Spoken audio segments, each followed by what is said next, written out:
name is Kurt Schelsig, and this is my presentation on the development of a wireless system of energy transmission using parasitic capacitance and field excitation. Now, the main purpose of this project was to develop a way of transmitting energy wirelessly. Now, this has been a major goal of the community to develop for a long period of time, ever since the very discovery of electricity as something which is utilizable. The reasons for this are numerous. For example, it will allow for efficient data transfer, as is seen in radios. But additionally, it would allow for you to not be required to use onboard power supplying, like with nanotechnology. Now, in the real world, or not in the world of the theoretical, but in the practical world, wireless energy transmission is primarily used for charging of devices like your phone. One of the most common practices you'll see it in is in recent generation iPhones and Androids. You can see that they use it by placing it on a pad of some sort, and that transmits energy to the device.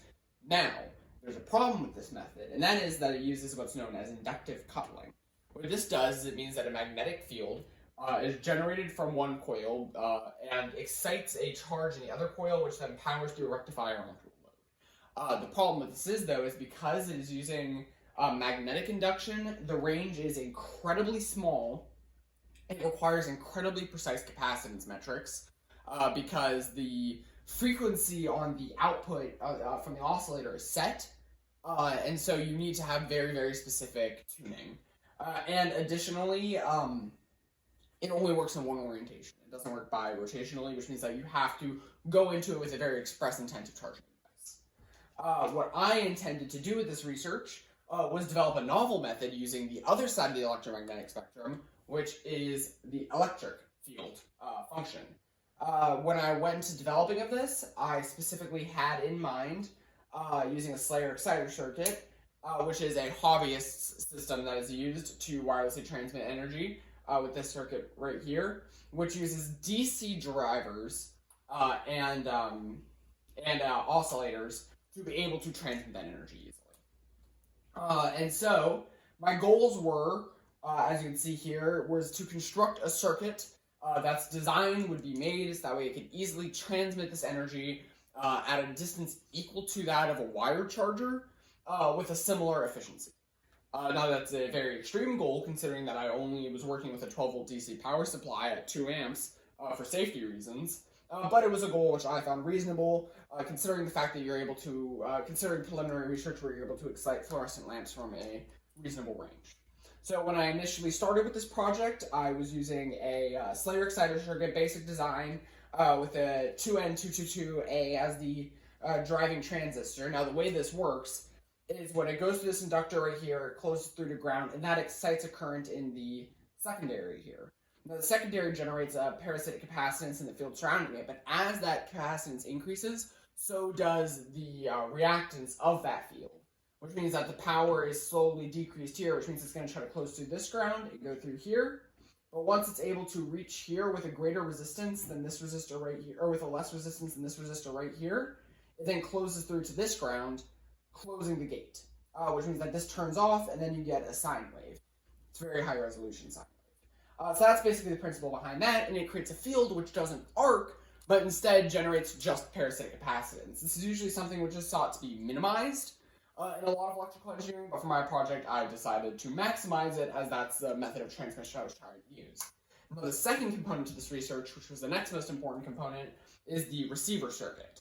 Now, the receiver circuit is composed of three principal parts. The adapter, which is what interacts with the field, which in my case I decided to just use a coil with an equal turn ratio to the secondary, so you get most of that power. A rectifier of some variety. Initially I used a full bridge rectifier, but later adjusted that in my results. And then a buck regulator to limit the power output. This is relatively similar to how existing inductive couplers work, but not quite, as instead of inducing the current, I am charging it with the field. So the way it works is it goes from the receiver, which here was an antenna, into a full bridge rectifier, which transfers it into DC, then it gets smoothed, and then it gets limited. Then, the next step after I developed both of these principles was to construct the circuit. The initial circuit design had several problems. As you can see here, here's the initial circuit design, which is identical to this. The transistor frequently burned out. and the resistor got very, very hot. This meant that the circuit only had a lifespan of about 2 to 3 minutes, at which point it would burn out very rapidly. And so, some revisions were necessary.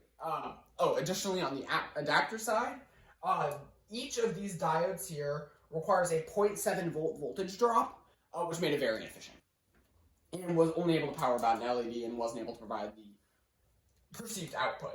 So revisions were made. The first revision was I added a regulatory resistor right here, which limited the current draw on Q1.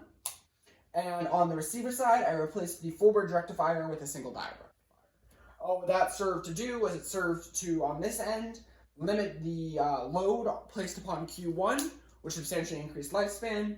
And on the receiver side, this decreased voltage dropping and just put slightly more load on the capacitors, which wasn't a problem. The result was I was able to transmit energy about a range of 2 feet, American, or about 60 centimeters, which is slightly below my goal, but again, considering I was working with simply a 12-volt supply, was fine for my purposes. The result here was I was able to excite a 13-watt lamp from about a foot away. That is about double what I needed for my idealized result, and so that was fine on my part. There are several steps I could use to advance this in the future, but one of the main things that the research proved was that any sort of effort into this can be productive. This was able to do far exceeding expectations and was a very, very good step in the right direction. Ways it can be improved in the future is by using a more efficient driver circuit into the output. This would allow for more effective energy transmission and energy usage. And additionally, you could use an astable harmonic oscillator to reduce load on Q1, allowing for you to do this with higher voltages. Cumulatively, I would say this is an important step into developing wireless transmission of energy. If you'd like to see a video of this system in practice, you can scan that QR code right there. And I'd like to thank Dr. Schwartz and the ISR program for their assistance.